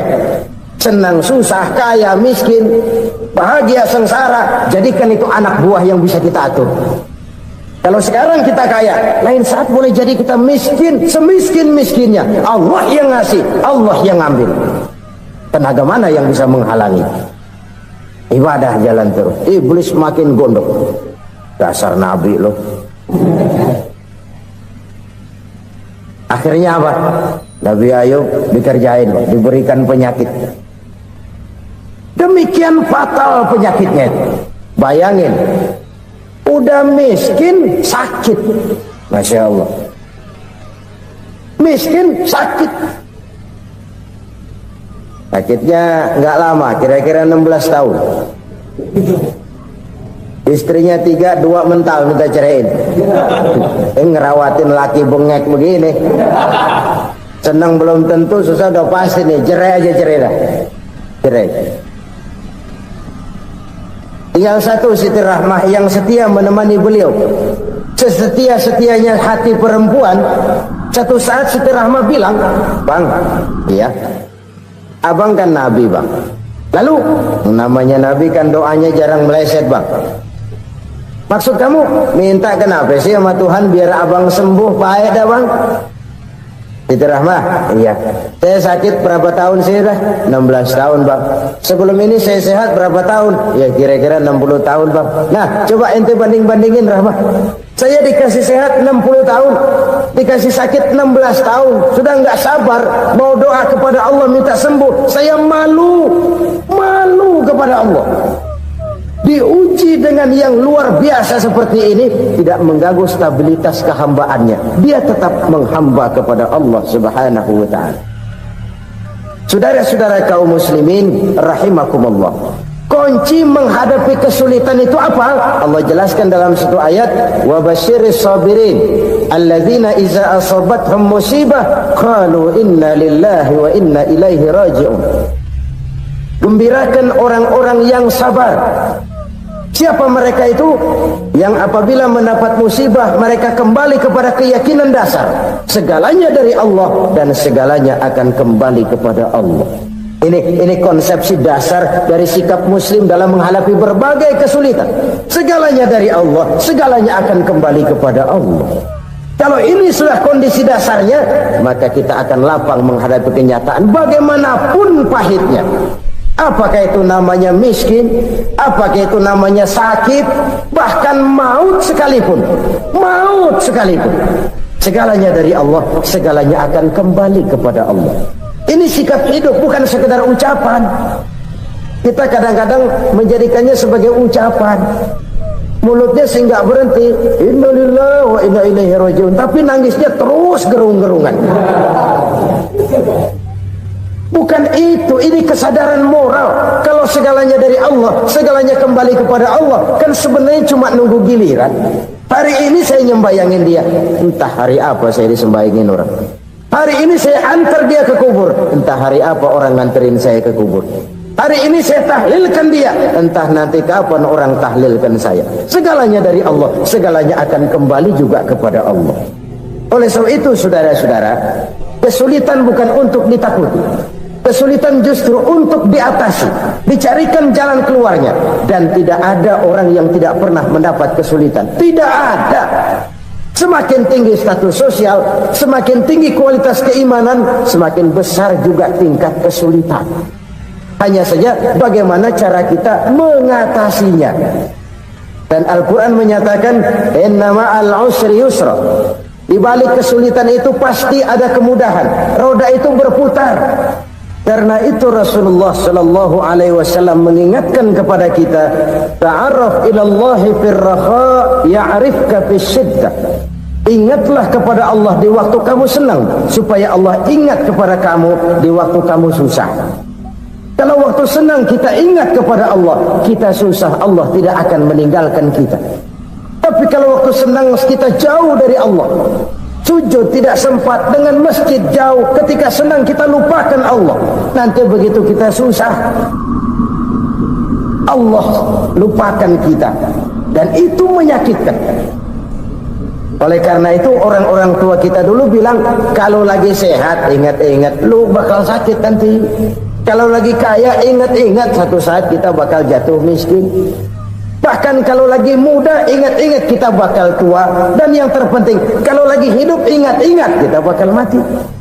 Saudara-saudara kaum muslimin rahimakumullah. Jadi yang kedua yang merupakan perbendaharaan surga, menyembunyikan musibah. Saudara-saudara kaum muslimin rahimakumullah. Hal ketiga yang merupakan perbendaharaan surga adalah wasilatur rahmi. Orang yang suka bersilaturahmi. Sebagaimana yang kita maklum bahwa manusia adalah makhluk yang disebut zon politika, makhluk sosial yang tidak mungkin hidup sendiri-sendiri. Betapa dan siapapun kita memerlukan orang lain. Bodoh betul manusia kalau tinggal di tengah masyarakat tapi tidak mau bermasyarakat. Merasa hebat sendiri, pintar sendiri, gagah sendiri, kaya sendiri. Mungkin kalau mati juga ngubur sendiri. Jangankan kita di sini, di sorga saja Nabi Adam waktu sendirian bengong melulu, mondar mandir. Allah tegur dam sepi dam. Ya ini kalau bahasa saya. Iya Tuhan, sepi nih, nggak ada coret-corekan pisan ini. Diciptakan Siti Hawa, baru anteng Nabi Adam. Itu di surga. Cobalah. Umpamanya saudara tinggal di Jakarta nih. Kaya bener. Apaan aja di Jakarta punya saudara dah. Jembatan Semanggi ambil. Monas, Buntel bawa pulang. Hotel-hotel ambil semua. Cuman tinggal di Jakarta sendirian, apa enaknya? Betapa dan siapapun kita perlu orang lain. Tidak ada seorang pun yang bisa memenuhi kebutuhan hidupnya secara sendiri-sendiri. Nah, Islam telah menyelamatkan manusia dari ras diskriminasi, mengikat manusia dengan persaudaraan yang berlandaskan kepada akidah. Karena itu dianjurkan bersilaturahmi. Bahkan Nabi menyatakan, man arada ayyubsata lahu fi rizqihi wa yunsa'a fi atharihi falyasil rahimah. Siapa yang kepengen diluaskan rezekinya dan dipanjangkan usianya, banyaklah ia bersilaturahmi. Siapa yang kepengen dimudahkan rezekinya, hendaknya ia banyak bersilaturahmi. Kalau banyak teman, kesulitan kan paling tidak ada tempat cerita. Udah susah sendirian, kita pikirin diri, nggak ada tempat tukar pikiran. Cepet banget sama bengek. Dilawan sendiri. Nah, secara makro kita bisa berkata, tidak mungkin ada kemenangan kalau tidak ada kekuatan. Tidak ada kekuatan kalau tidak ada kesatuan dan persatuan. Tidak mungkin ada kesatuan dan persatuan tanpa semangat silaturahmi. Kalau umat Islam mau menang, dia harus kuat. Kalau umat Islam mau kuat, dia harus bersatu. Kalau umat Islam mau bersatu, dia harus membudayakan silaturahmi ini. Bahkan sampai-sampai kata Nabi, kalau bisa cari nilai tambah. Apa? Silman qata'ak. Bersilaturahmilah kau kepada orang yang marah denganmu. Masya Allah, indahnya ajaran agama kita. Orang yang marah pun kepada kita, kata Nabi, kalau bisa bersilaturahmilah kepadanya, kepada orang yang marah itu. Di situ nilai tambah. Cuman jujur nih hadis, ngucapinnya gampang, ngamalinnya yang berat banget.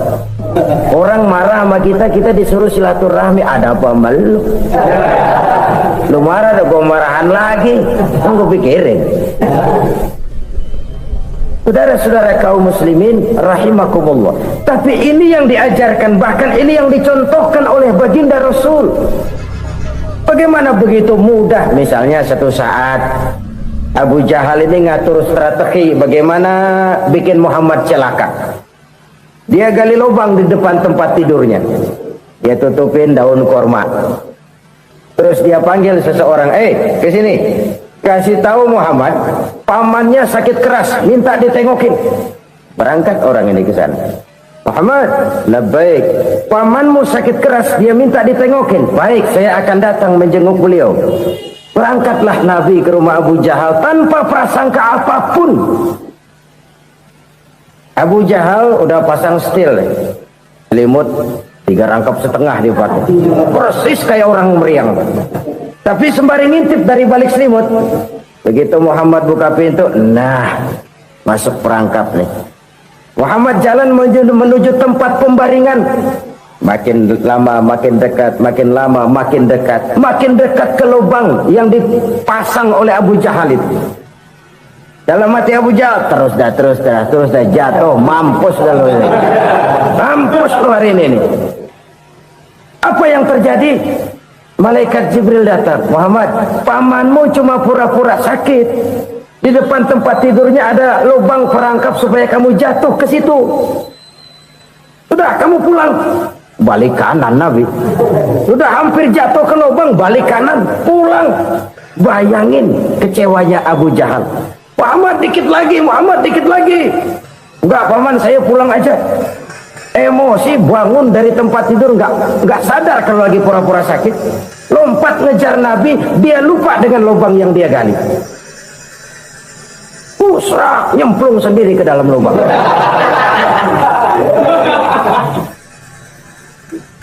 Nabi terus berlalu. Ini terjadi keanehan. jatuh ke lubang yang dia gali itu sebenarnya nggak terlalu dalam ya, antara 3-4 meteran lah. Tolong saya jatuh ke lubang ini. Datanglah pelayan-pelayannya itu, angkat saya dari sini. Oh, yang ngulurin tambang. Satu gulung belum juga nyampe itu tambang, kurang beli lagi ke warung, sambung ulur lagi nggak juga bisa sampai. Wah, ini kerjaan Muhammad ini. Tolong siapa salah seorang kamu ke rumah Muhammad, kasih tahu encangnya kecebur. Minta ditolongin. Sampaikan kepada Rasul. Kenapa? Pamanmu jatuh ke lubang, Muhammad minta tolong diangkatin. Tambang udah nyambung-nyambung nggak nyampe juga. Ya, nanti saya datang, saya tolong. Coba aja. Nyata-nyata orang berniat jahat mau mencelakakan dia, datang dia menolong. Ini yang disebut air tuba dibalas air susu ya, ini bukan sebaliknya. Air tuba dibalas air susu. Paman kecebur ya? Iya Muhammad, tolong ini. Pegang tangan saya. Nabi ulurkan tangannya, nyampe, dipegang oleh Abu Jahal, diangkat ke atas. Sampai atas, apa kata Abu Jahal? Sihirmu memang hebat Muhammad. Udah ditolongin dikata sihir. Yang enak kita kemplang kan itu orang ini. Urusan apa? Tapi inilah akhlak. Kalau bisa kamu bersilaturahmilah dengan orang yang marah kepadamu sekalipun. Orang marah kita tetap baik. So, kalau kita berbuat baik sama orang yang memang baik, rasanya sih biasa-biasa aja. Orang baik kita baik lagi, ya draw aja, belum ada nilai tambah di situ. Baru ada nilai tambah kalau kita bisa berbuat baik kepada orang yang nyakitin kita. Itu namanya kita setingkat di atas dia. Dia sakitin kita, kita berbuat baik sama dia. Dia pelit sama kita, kita baik sama dia. Dia marahin kita, kita deketin dia. Di situ kita punya nilai tambah. Jadi siapa yang ingin diluaskan rezekinya, kata Nabi, dan dipanjangkan umurnya, hendaklah ia banyak-banyak bersilaturahmi. Sederhana sebenarnya silaturahmi, tapi silaturahmi membangkitkan semangat kesatuan dan persatuan. Kesatuan dan persatuan melahirkan kekuatan. Dalam matematika 1 ditambah 1 pasti 2. Tapi di tengah masyarakat, 1 orang takut ditambah 1 orang takut, hasilnya jadi 2 orang setengah berani. Kenapa setengah berani? Karena udah berdua. Tadi pan takut sendirian. Kalau dia kumpul turu-turu takutlah jadi berani. Kita yang lemah, kita yang tidak berdaya, kita yang miskin, kalau mau kompak bersatu, apa yang nggak bisa kita kerjain? Apalagi tinggal di kota besar, pilihan cuma 2. Bertahan atau minggir. Bertahan atau minggir. Untuk bisa bertahan harus mampu bersaing. Untuk mampu bersaing harus punya keahlian. Keahlian harus ditunjang dengan pendidikan, ditambah oleh kekompakan sebagai umat. Udah miskin mencar mulu, orang injak kita. Orang nggak pandang urusan agama lu.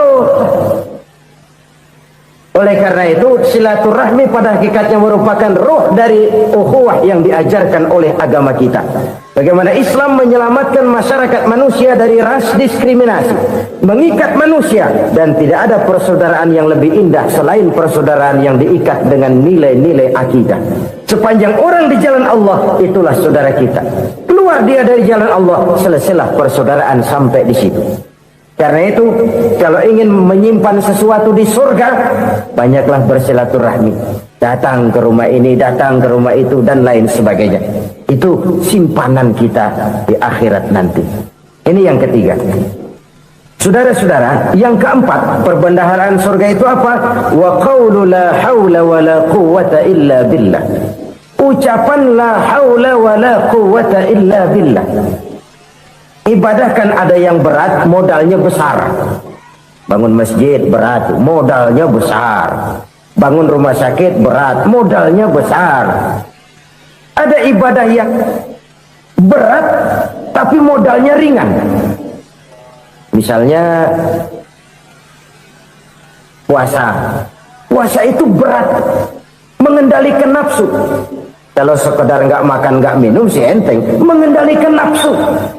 Itu jihad terbesar. Tapi kan modalnya ringan, cuma niat saja. Ini ibadah berat, modalnya ringan. Ada ibadah yang ringan, modalnya juga enteng. Seperti termasuk ucapan la haula wa la quwata illa billah. Tanpa sadar, la haula wa la quwata illa billah. Nyelengin tuh di surga. Nyelengin, kita nggak terasa. Nyelengin simpenan akhirat. La haula wa la quwata illa billah. Nyimpen lagi. Kaget, la haula wa la quwata illa billah. Nyimpen lagi. Banyak simpenan. Walaupun sebenarnya yang dimaksud di sini adalah kesadaran batin bahwa tidak ada daya dan kekuatan kecuali Allah. Itu intinya. Kita memulai pekerjaan disunahkan baca bismillah, kan begitu? Apa itu? Kesadaran moral bahwa ini saya bisa kerjakan. Saya kerjakan ini dengan menyebut nama Allah. Kenapa? Kalau Allah tidak memberikan daya dan kekuatan, mana mampu saya kerjakan ini. Maka saya kerjakan ini dengan menyebut nama Allah. Bismillah. Kesadaran moral. Manusia hanya wajib berusaha, tapi nggak pernah wajib berhasil. Banyak hal-hal yang kalau kita renungkan secara rasio nggak mungkin, tapi jadi kenyataan. La haula wa la quwata illa billah. Tidak ada daya dan kekuatan kecuali bagi Allah semata-mata. Kesadaran moral akan kelemahan dan keterbatasan makhluk bernama manusia. Kadang kita kagum dengan otak, tapi kita sering lupa sama yang bikin otak. Padahal bagaimanapun hebatnya otak, yang bikin otak pasti lebih hebat dari otak. Nggak percaya, silahkan otak-otakan. Inilah kecenderungan. Kita kagum dengan pesawat-pesawat mutakhir, bukan main besi gede banget terbang itu. Alangkah hebatnya. Lalu apa yang bikin otak tidak lebih hebat dari itu semua? Kita puji laut, apa yang bikin laut tidak lebih hebat dari laut itu? La haula wa la quwata illa billah. Tidak ada daya dan kekuatan kecuali Allah. Apa yang bisa kita lakukan kalau tidak karena daya dan kemampuan yang diberikan oleh Allah kepada kita? Lahirlah sikap tawadhu, rendah hati, tidak melonjak menjadi angkuh dan sombong, sadar akan kelemahan dan keterbatasan diri.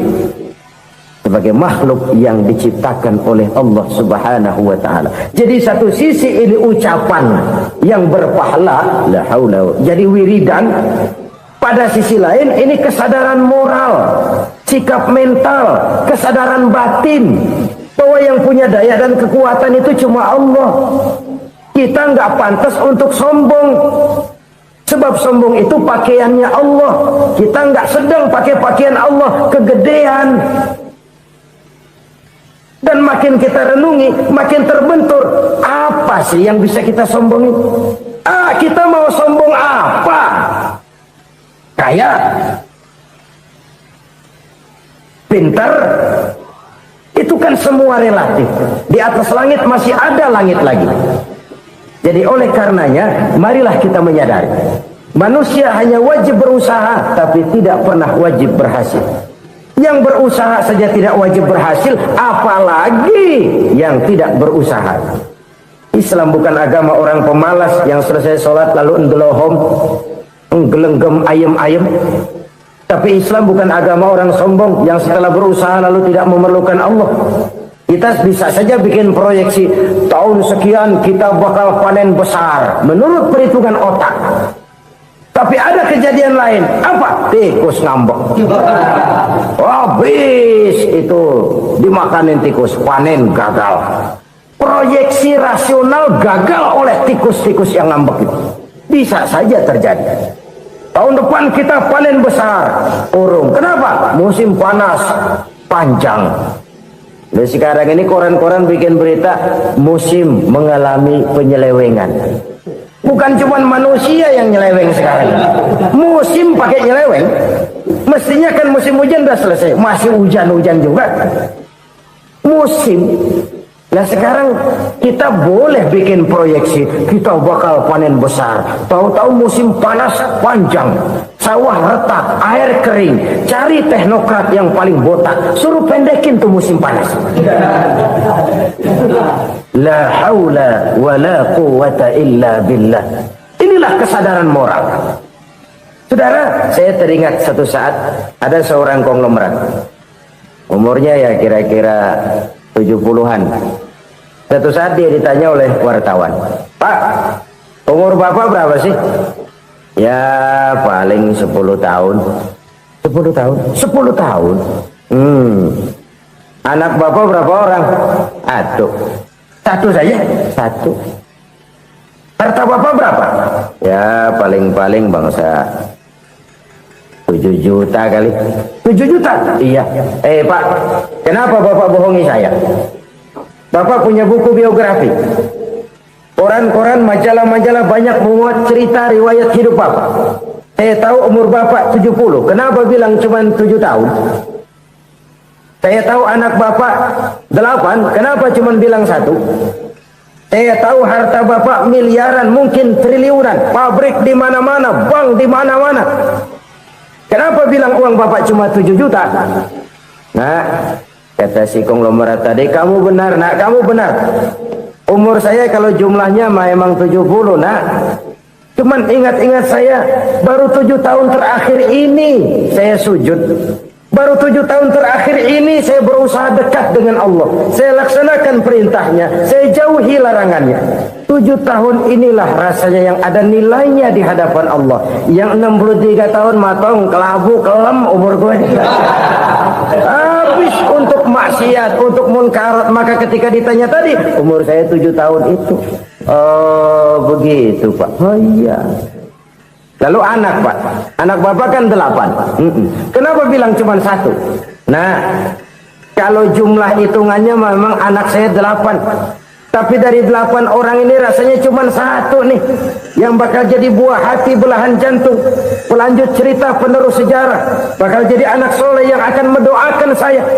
Cuman 1 rasanya anak saya ini yang bakal jadi buah hati saya, besar-besaran saya, yang akan mendoakan di kubur saya, yang akan mendoakan di akhirat saya. Yang 7 orang mana, Masya Allah, yang 1 tenggeng, yang 1 nyekek botol mulu, yang 1 nggak karu-karuan. Makanya saya bilang 1 anak saya yang akan bisa mendoakan saya. Oh begitu Pak. Iya. Nah, harta Pak, harta Bapak kan triliunan, pabrik Bapak di mana-mana, uang Bapak hampir di tiap bank-bank besar. Kenapa bilang cuma 7 juta? Betul kau nak. Harta saya kalau jumlahnya memang miliaran, triliunan mungkin. Tapi yang saya ingat baru 7 juta tuh yang saya belanjakan di jalan Allah. Saya nyumbang masjid, saya santuni yatim piatu, saya bantu pembangunan pesantren, saya bantu pembangunan rumah sakit Islam. Itu yang akan saya bawa pulang ke akhirat, yang 7 juta itu. Yang triliunan itu nanti akan diperebutkan oleh anak-anak saya sebagai waris saya. Jadi harta saya 7 juta itu yang bakal nemenin saya di akhirat, yang akan saya bawa pulang jadi teman saya. Saudara-saudara kaum muslimin, jangan-jangan orang tua itu adalah kita-kita ini. Jangan-jangan kita-kita ini adalah orang tua itu. Jangan-jangan itu potret dari diri kita masing-masing. Dari sekian umur yang diberikan Allah, berapa tahun yang ada nilainya di hadapan Allah? Dari sekian anak-anak yang merupakan amanah, berapa yang akan mendoakan kita sebagai orang tuanya menjadi anak soleh? Dari sekian banyak harta yang diberikan Allah, berapa yang akan kita bawa pulang menghadapnya nanti, yang kita belanjakan di jalan Allah? Ini sebuah potret kehidupan. Karena itu kita kembali kepada la haula wa la quwwata illa billah. Kita wajib berusaha, kita wajib berikhtiar. Selebihnya segala daya dan kekuatan hanya milik Allah saja semata-mata. Satu kesadaran batin dari setiap pribadi muslim. Setelah ia berusaha dan berikhtiar, ia menyerahkannya kepada Allah Subhanahu wa ta'ala. Jadi satu sisi ini merupakan wiridan ucapan yang mengandung pahala, pada sisi lain ini merupakan sikap batin dari seorang muslim di dalam ia menghadapi realitas kehidupan ini. Saudara-saudara kaum muslimin rahimakumullah, kalau ini kita jadikan satu basis kehidupan, maka ini akan menyelamatkan manusia dari kemungkinan tergelincir menjadi orang yang lupa diri dan lupa darat. Sebab itu Imamul Ghazali berpesan, "Jaddidis safinah fa innal bahra amiq." wa khuziz zad fa inna safara ba'id wa khaffifil hamla fa innal hamla sadid. Perbarui selalu kapalmu karena lautan sangat dalam. Bawa bekal yang banyak karena perjalanan ini sangat jauh. Ringankan beban karena kebanyakan beban akan menyakitkan. Alangkah indah kalimat ini, alangkah dalam makna yang terkandung di sana. Perbarui selalu kapalmu karena lautan sangat dalam. Apa artinya ini? Jaga mentalmu baik-baik. Pelihara imanmu baik-baik karena hidup penuh cobaan seperti lautan. Kita kalau berlayar di lautan kan kadang-kadang tenang, angin bertiup sepoi-sepoi basah. Jika malam datang, bintang gemintang bertabur menghias cakrawala. Rembulan memantulkan sinarnya dengan indah. Dalam keadaan begitu berlayar enak. Tapi lain saat ombak menggunung, halilintar menyambar, angin topan bertiup. Berapa banyak sudah saudara-saudara kita yang tenggelam di lautan dunia tanpa sadar bahwa dia belum sampai kepada pantai yang akan dituju. Berapa banyak sudah saudara-saudara kita yang tenggelam di lautan dunia ini tanpa sempat bangkit lagi. Dia menyangka sudah sampai kepada tujuannya. Hati-hati kapal jangan sampai bocor karena lautan sangat dalam. Iman ini jaga baik-baik karena hidup penuh dengan ujian. Wa khuziz zad fa inna safara ba'id. Bawa bekal yang banyak karena perjalanan sangat jauh. Saudara mau ke Bandung, bawa duit. Saudara mau ke Surabaya, banyakkan lagi duitnya. Saudara mau ke Mekah, gepokan, iketan tuh duit nggak lembaran lagi. Makin jauh perjalanan, makin banyak bekal yang harus kita bawa. Kalau saudara dari Jakarta mau ke Surabaya, kagak bawa duit berangkat juga, itu sih bukan berani namanya, nekat. Sampai Surabaya belum tentu, sengsara di jalan udah pasti. Kenapa? Nggak bawa bekal berangkat. Sama juga kita nih, misalnya belum sempat sembahyang, mati. Waduh, berani banget orang. Belum punya bekal, mati. Sengsara di jalan. Atau bekal tidak cukup. Dari Jakarta saudara mau ke Surabaya, bawa duit 500 perak. Paling jauh Cikampek nyampenya itu. Paling jauh itu. Antara jauhnya perjalanan dengan bekal yang saudara bawa tidak seimbang. Hidup ini perjalanan panjang. A walking tour. Dimulai dari alam arwah, sebelum jasad diciptakan, roh diciptakan lebih dulu. Dari situ pindah ke alam rahim, dari alam rahim pindah ke alam dunia, dari alam dunia pindah ke alam barzah, baru menuju akhirat. Satu perjalanan panjang. Kalau bekal tidak bawa, sengsara di jalan. Bawa bekal yang banyak karena perjalanan ini sangat jauh. Wa khaffifil hamla, ringankan beban karena beban itu cuma akan menyulitkan. Kalau bekal itu sih keperluan, tapi beban nggak kita perluin, cuma ngeberat-beratin. Apa ini beban? Dosa, kecurangan, kebatilan, kezoliman, ketidakadilan, kesewenang-wenangan. Itu akan jadi beban kita di akhirat. Alangkah celakanya, perjalanan panjang, bekal tidak bawa, beban kelewat banyak, alamat sengsara di jalan. Pahala tidak ada, dosa berlipat ganda. Na'udzubillah, summa na'udzubillah. Kalau kita rangkum nasihat Al-Ghazali dengan kisah si konglomerat tadi, kita akan mengambil kesimpulan. Pertama, bekal terbaik dalam menghadapi gejolak kehidupan ini tidak lain adalah iman. Yang kedua, pahala dan dosa. Dua hal kontroversial. Pahala adalah bekal, dosa adalah beban. Tapi kita sekarang kan tidak begitu terangsang kepada yang abstrak. Orang berlomba mencari yang konkret-konkret saja, yang real. Kalau memang dosa, benjol dong, kira-kira begitu. Kira-kira begitu. Persis orang Yahudi dulu. Orang Yahudi itu kan pernah minta kepada Nabi Musa, Ya Musa, lan nu'mina laka hatta narallaha jahrah. Musa, kami nggak bakal mau beriman kepada Allah kalau belum kami lihat Allah ada nongkrong di depan kami. Kalau memang Tuhan ada, taruh dong di depan kami. Mau yang konkret-konkret saja. Kalau memang dosa, benjol dong.